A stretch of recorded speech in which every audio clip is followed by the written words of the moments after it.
Olá pessoal, tudo bem? Mais uma vez aqui a gente reunidos para tentar explanar, elucidar e aprendermos um pouco mais juntos, né, dos ensinamentos do nosso mestre, da nossa referência religiosa, que é Jesus, né? Em uma das suas passagens, Kardec, montando o Evangelho segundo o Espiritismo, em seu capítulo 13, que é o tema de hoje, que a mão esquerda não saiba o que a direita faz ou fez, né? Eu acho que é um tema extremamente envolvente no que tange a nossa prática diária, um tema extremamente complexo no sentido de compreendermos como trazer isso para a prática. Mas acho que de uma forma muito simples vamos tentar trazer aqui para vocês e agregar um pouquinho mais nas nossas vidas, na nossa rotina, né? Ainda mais no momento que a gente vive aí de extremo desafio de ajudar o próximo, onde não estamos conseguindo aparentemente nem resolver os nossos problemas, né? Esse capítulo ele inicia com uma passagem onde Jesus fala através de uma passagem escrita por João: sou o caminho, a verdade e a vida, né? E qual que seria esse caminho? Qual o caminho que ele propõe para nós, para chegar até ele, para ter a felicidade, para ter a plenitude, para chegar aos céus, ou como cada um dentro da sua mística, da sua filosofia compreende como o ápice da vida espiritual, né? Ele traduz esse caminho como a prática da fraternidade, né? E a paz de espírito em sua plenitude. E como que nós fazemos isso? É o tema proposto pelo capítulo 13. É justamente essa prática da caridade, é esse auxílio ao próximo, é esse engajamento social. Poxa, quando a gente já fala em engajamento social, a gente já começa a ter um conceito de coletividade, né? De grupo, de pessoas, e afastamos de um conceito individualista, né? Da solidão. A gente tem dentro do nosso entendimento já até consolidado que o planeta Terra ele é um processo, ele é uma oportunidade de evolução coletiva. Então, se nós estamos aqui encarnados nesse momento, a gente já tem que partir do princípio que além dos nossos desafios individuais, nós temos os nossos propósitos com a evolução coletiva. Então, nessa coletividade, nessa prática da coletividade, nós teremos o quê? Relacionamento com o próximo. Então é nesse relacionamento que nós teremos a oportunidade de realizarmos diversas situações, desde a caridade em si, como atritos, como relações de afeto, aprendizados, ensinamentos, brigas, reconciliações. Então começamos a ter esse entendimento. Por que ele fala que um dos caminhos, ou melhor, que o caminho para chegar até ele, alegando que ele é o caminho, a verdade e a vida, é a prática da fraternidade. Porque atrás dessa fraternidade tem o bom relacionamento com o próximo. E uma das situações, ou a maior e mais principal exercício para com o próximo, para estabelecer essa boa relação, é a caridade. Então o convívio social ele está por trás tanto da nossa evolução individual quanto da evolução coletiva do nosso planeta. E aí entra o desenrolar desse capítulo. Como ensinamento inicial, ele tenta nos orientar no sentido da prática da caridade sem ostentação. Porque já logo de cara ele traz essa situação. Porque quando nós pensamos em caridade, já de bate-pronto a gente pensa na caridade material, na entrega da matéria, na entrega do dinheiro, na simbologia da esmola. Então a gente se limita a essa questão material, né? E não é isso que ele tem a nos dizer, tem a nos passar. E a caridade é um sentido complexo, né? Completo. Você tem todo um auxílio material a ser feito, né?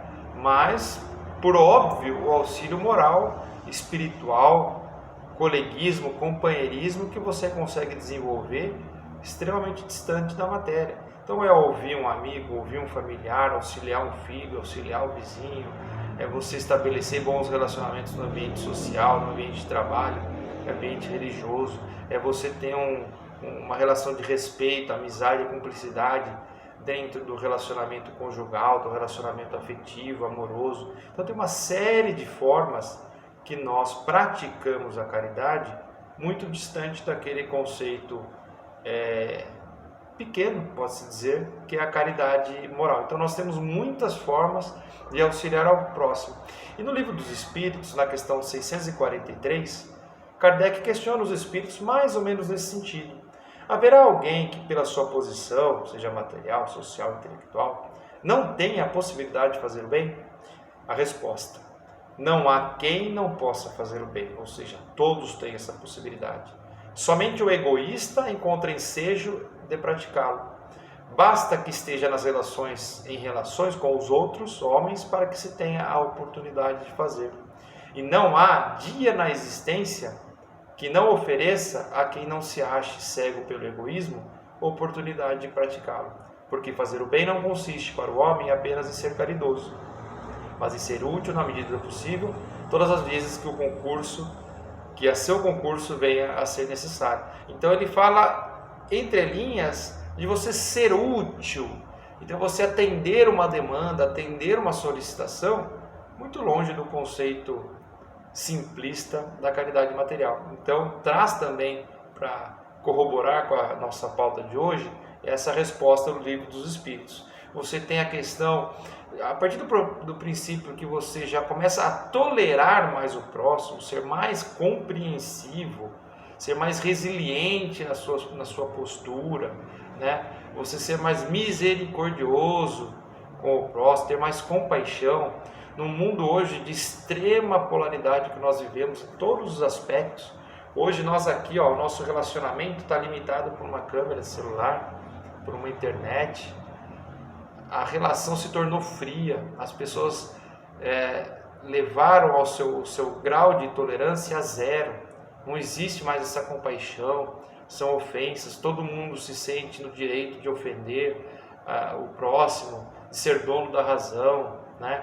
Críticas destrutivas, as críticas construtivas passam longe, né? Então nós estamos nos achando, né, que temos o direito de fazer isso com o próximo. Então, se a gente der um passo para trás, entender lá em 1800 e tralalá, o Livro dos Espíritos, ele é simples, basta ser útil.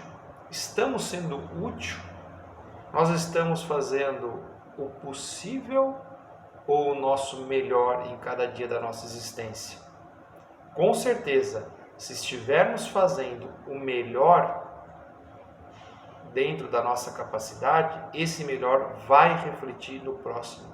Porque ninguém vem nessa vida para perder, para sofrer, para ser hostilizado. Tudo tem o porquê em cada situação e isso nos fortalece para o nosso crescimento. Então, mesmo no cenário adverso, a reflexão fica: estamos fazendo o possível ou o nosso melhor? Então, dentro dessa reflexão, já nos auxilia a compreender que a caridade ela pode ser realizada de diversas formas, né? E fazer isso sempre de forma muito humilde, de forma muito tranquila, de forma muito respeitosa, né? E aí a gente traz a reflexão, a análise, que é tão debatida até hoje, se é certo ou não é, ou sendo certo, como fazer, por exemplo, a doação de esmolas, né?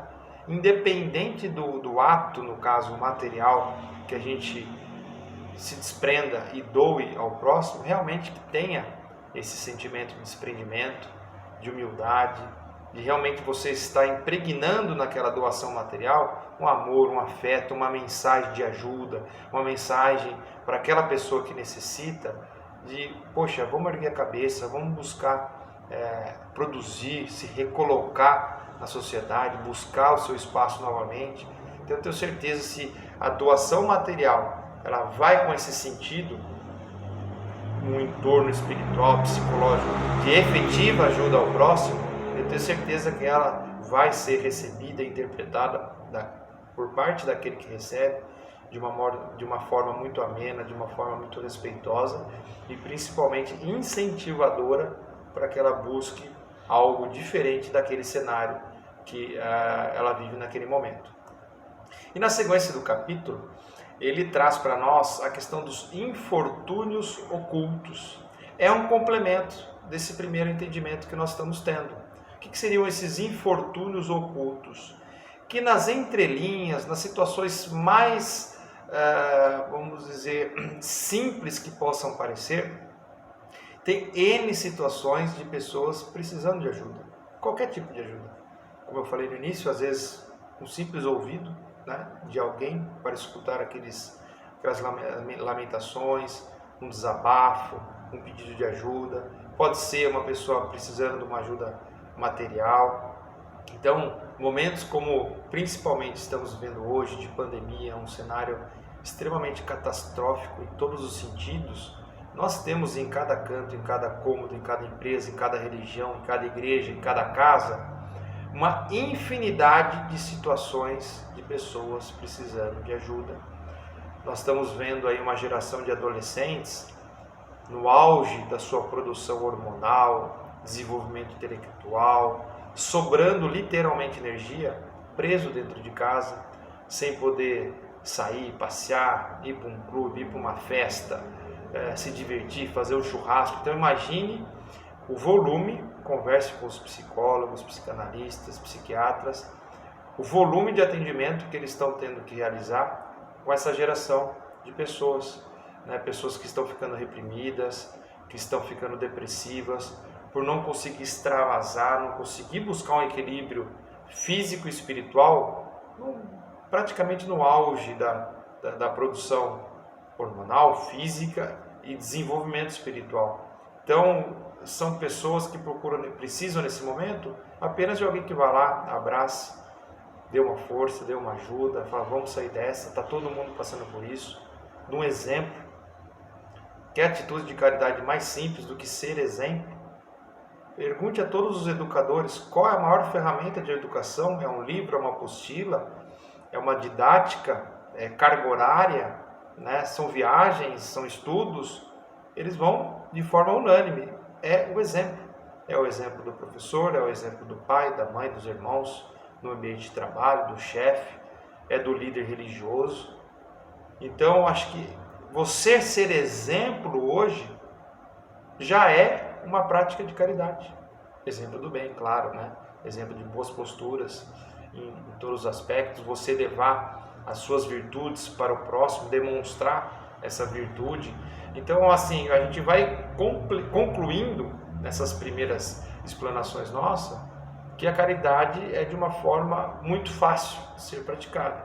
É que na maioria das vezes a gente não consegue ter essa visualização dessa facilidade. E a gente sempre leva ao extremo, né? Já imagina a gente entrando num grupo, fazendo parte de uma ONG, de um movimento, de ir num bairro mais simples, levar um alimento, levar um cobertor na época de frio, enfim, a gente já imagina essa operação complexa, realizando rifas para ajudar determinada entidade, e a gente esquece de ser exemplo, esquece de escutar o próximo, esquece de repente de dar uma carona, esquece ali de dar um apoio, esquece de dar uma orientação em que a nossa experiência já nos proporciona a orientar. Então é uma gama de possibilidades que, assim como disse os Espíritos a Kardec, que não justifica e não impossibilita ninguém alegar e deixar de fazer e praticar a caridade. Uma coisa interessante, eu citei aqui para vocês esse momento desafiador que a gente vive, de pandemia, né? Reflexos fortíssimos na área econômica, na área social e principalmente na área espiritual, psíquica, as pessoas procurando ajuda, precisando de ajuda, de um suporte psicológico. E tem um provérbio oriental que traz a seguinte frase para nós: tempos difíceis criam homens fortes criam tempos bons, homens bons geram homens fracos, e homens fracos geram novamente tempos difíceis. Então, de repente, a gente está colhendo hoje um resultado de trabalho de homens fracos, mas nem por isso a gente tem que lamuriar, reclamar e criticar, como a maioria de nós tem feito. Esse tempo difícil vai nos fortalecer e vai nos preparar e nos tornar homens, espíritos, mulheres fortes para a sequência da nossa jornada. E nesse capítulo ele traz também o exemplo do óbolo da viúva, né, onde tem aquele processo de doação ali dentro do ambiente da celebração deles, né, onde ela lá tira a sua moeda com todo o intento, com toda aquela carga emocional que eu falei no início, que é o que importa, né, transmitindo para aquela simbologia da única moeda, né, do único dinheiro ali daquele momento, todo o desejo dela de mudança da sociedade, de mudança da vida daquele que venha a receber aquela moeda. Então fica essa simbologia da intensidade como nós fazemos isso. Isso não quer dizer que aquela pessoa que é abastada e ela dá muito, ela está fazendo de forma superficial. Pode ser que haja essa situação, mas o que importa ali é a intensidade. Nós temos exemplo dos dois lados. Pessoa na extrema humildade material, pessoa na extrema abonança material, fazendo o exercício da caridade de forma muito intensa, levando e conseguindo resultados fantásticos dentro do seu núcleo social, dentro da sua área de trabalho, na sua cidade, no seu bairro. Então, não vai ser a variação, a diferença de capacidade material daqueles que praticam a caridade que vai mudar, modificar o resultado, né? O óbolo da viúva vem para nos trazer isso, é a intensidade de carga, de energia positiva, de modificação, de humildade, de simplicidade que a gente impõe naquela doação, que vai refletir naqueles que recebem e que captam essa energia. Um ponto importante em todo também o processo de caridade, não só no processo de caridade, mas em tudo na nossa vida, principalmente para nós que nos consideramos espíritas, é ter efetivamente a crença na vida futura, na sequência das vidas. Porque a partir do momento que você tem essa convicção que a vida continua, é doloroso, é sofrível, é difícil esse momento de pandemia que nós estamos vivendo, é difícil perder o emprego, é difícil suportar uma falta de comida em casa, é difícil suportar uma doença grave, seja em nós ou seja num ente querido, mas a partir do momento que você tem convicção que a vida continua, você compreenderá de outra forma todos esses momentos.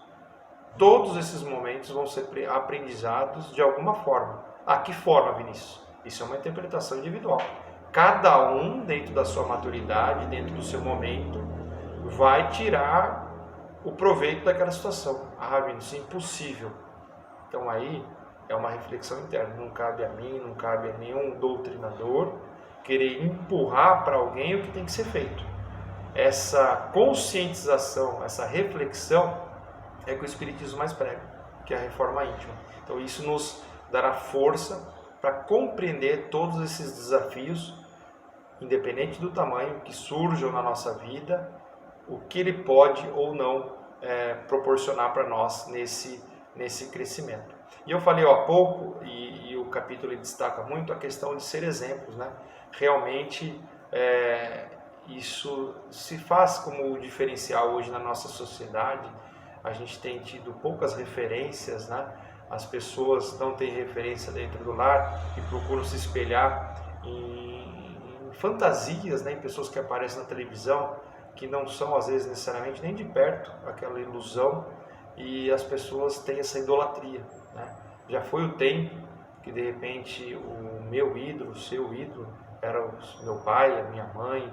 Então hoje as pessoas, por um vazio existencial, por um vazio de referência dentro do lar, as pessoas estão se apegando ao mundo externo, e nem sempre esse mundo externo, essa referência externa é o que realmente a pessoa acha que é, e não agrega e não soma dentro das nossas vidas. Então esses exemplos dentro de casa tem que existir, né? Se traduzirá como caridade, porque você, sendo exemplo bom para uma pessoa, você está consolidando e ajudando uma pessoa. Então você já está traduzindo aquele ato como um evento caridoso. E uma passagem de Jesus retratado em Mateus, traz a seguinte frase para nós: entre pessoas tristes, entre os famintos, entre os doentes e entre os inimigos, se vocês falam somente com os seus amigos, o que é que estão fazendo demais? Até os pagãos fazem isso. O que ele quer dizer? Justamente isso que eu estou trazendo até o momento. O desafio de estar também num núcleo, num grupo, ou se relacionando com pessoas difíceis, pessoas que não são simpáticas a nós, ou até mesmo da família, que a gente tem aquela diversidade, são justamente esses relacionamentos que nos exigem o processo de mudança, que nos exigem a autoanálise, que nos exigem a reforma íntima, de ser mais paciente, ser mais pacífico, né? Ser pacífico. Quem de nós estamos sendo pacífico? Só de nós pregarmos a paz entre nós já seria uma caridade tremenda. Haja vista que se você abre uma mídia social é só ofensas, só agressões, né? Eu, como advogado, atuo muito na minha especialidade, área de família, né, e civil. A gente vê casais se degladiando pela matéria, a gente vê casais se degladiando pela matéria e esquecendo filhos quando tem na relação. A gente vê a falta de respeito entre cônjuges, a gente vê falta de respeito entre cônjuges e filhos. Então, dentro do núcleo familiar, que deveria ser a nossa referência e a nossa prática inicial de caridade, que é o tema de hoje, ela não está existindo. Então, eu costumo, quando eu tenho o primeiro atendimento, seja com o homem, com a mulher, independente da característica do relacionamento e do qual propósito, eu costumo, na minha conversa inicial, já passar um pouco do que eu pretendo e qual a minha política enquanto profissional na área de atuação de família. Então eu vou com o discurso, fulano, estou aqui à disposição, vou atender, vou ajudar no que for possível, dentro de uma conotação jurídica, mas já deixo claro que um dos propósitos de eu atuar na área de família, além da minha ligação espiritual, os meus princípios, é buscar a conciliação. Esse é o meu único propósito, né? Vai acontecer numa conciliação, uma parte perder um pouco, a outra, uma abrir mais a mão, a outra ceder mais aqui, enfim, vai acontecer. Mas a situação ela vai se resolver com a conciliação. O litígio, o sangue nos olhos, a raiva, ela não vai ajudar nada, nem nessa questão que eu estou citando, numa área jurídica de família, mas principalmente nos nossos relacionamentos. Então que a caridade comece por aí, compreender um pouquinho mais o próximo, ter mais paciência, ter mais respeito, se colocar no lugar do próximo e ver o porquê ele teve aquela reação. Então acho que a partir daí a gente vai abrindo bem o nosso horizonte nesse entendimento desse tema que é a caridade. E Chico Xavier, né, dentre vários ensinamentos, ele deixou uma frase muito marcante para todos nós, né? Poxa, Vinícius, até hoje eu não consegui modificar, até hoje eu não consegui me engajar numa religião, num propósito de vida. Hoje, 27 de maio de 2021, para quem vai assistir amanhã, nas próximas sessões aí das casas espíritas, estou gravando hoje, 27 de maio. Se até hoje o Vinícius não foi capaz de fazer algo perfeito e bom, que a partir de agora eu comece a construir algo diferente para amanhã eu colher.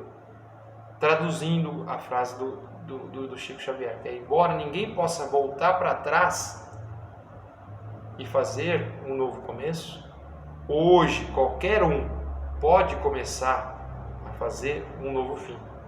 Então eu acho que possibilidades nós temos de modificação, né? Falei no início, estamos fazendo o nosso possível, o nosso melhor. Oportunidade todos têm. Livro dos Espíritos, os Espíritos responderam para Kardec. Então não tem desculpa. Vinícius, não tenho tempo, não tenho dinheiro. Ok. E dentro do seu lar? Como que está? Você contribui para os afazeres do lar? Você não tem condição de lavar uma louça, recolher um lixo, varrer uma cozinha, arrumar uma cama? Você não tem condições? Você não tem tempo para fazer isso? Você não tem tempo para sentar com seu filho, com a sua filha, com vocês, para perguntar para como foi o seu dia? Então são atitudes muito simples, a gente atropela, sempre alegando a falta de tempo, e fica um questionamento final. Nós estamos aí tendo desligamentos em massa, todos, né, que estão nos assistindo com certeza pode dizer que teve um amigo, um familiar, um conhecido que desencarnou aí em virtude do Covid, né? E pensando nessas pessoas, né, se nós estivéssemos no lugar dessas pessoas e nós tivéssemos desencarnado, se nós não existíssemos, se nós tivéssemos desencarnado no lugar dessas pessoas, que falta faríamos para aqueles que ficaram? É doído? Nós vamos chorar pensando na resposta? De repente, de bate-pronto a gente vai pensar, nenhuma falta faríamos? Então eu acho que o propósito de vida nosso até o momento foi errado. Então que a partir de hoje a gente possa consolidar para que na nossa falta, no mínimo, aqueles que ficam pensem, poxa, o Vinícius fez falta. Era uma pessoa do bem, uma pessoa que ajudou, uma pessoa que isso...